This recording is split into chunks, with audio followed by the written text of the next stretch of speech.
Romans 15. The New Testament does not replace the Old Testament. Many Sunday Christians believe that when Israel broke their covenant, Yahweh made a new covenant with a new group called the Gentile Church. Thus, many Sunday Christians think they can now reject much of the Old Testament law, such as the seventh-day Sabbath and the food commandments. But Romans 15, 8 through 12 shows us a much different picture. Let's take a look. Let's start by reading Romans 15, 8 through 12. For I tell you that Messiah became a servant to the circumcised, the Jews, to show Elohim's truthfulness, in order to confirm the promises given to the patriarchs, and in order that the Gentiles, the nations, might glorify Elohim for his mercy. As it is written, Therefore I will praise you among the Gentiles, and sing to your name. And again it is said, Rejoice, O Gentiles, with his people. And again, Praise Yahweh, all you Gentiles, and let all the peoples extol him. And again, Isaiah says, The root of Jesse will come, even he who arises to rule the Gentiles. In him will the Gentiles hope.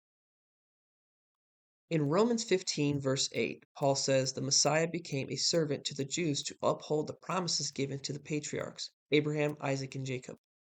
But then in verse 9 through 12, Paul tells us that the Gentiles will join with the Jew as one fold, one people, making them part of Israel.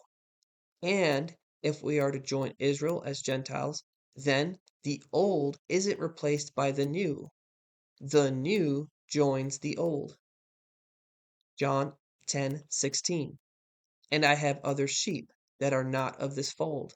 I must bring them also, and they will listen to my voice. So there will be one flock, one shepherd.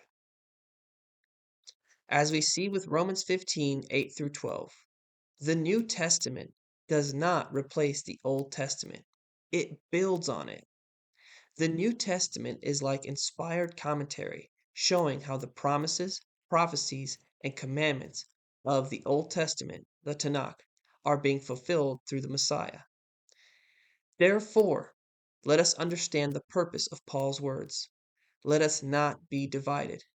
By separating oneself from the Old Testament, you're doing just that. Heaven forbid. So, may the Jews accept Yeshua as Messiah and continue upholding the law. And may the Gentiles accept Yeshua as Messiah and begin reading and obeying the law. Exodus 12:49.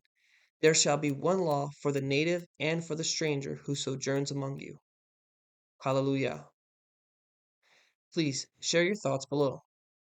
Thank you and shalom.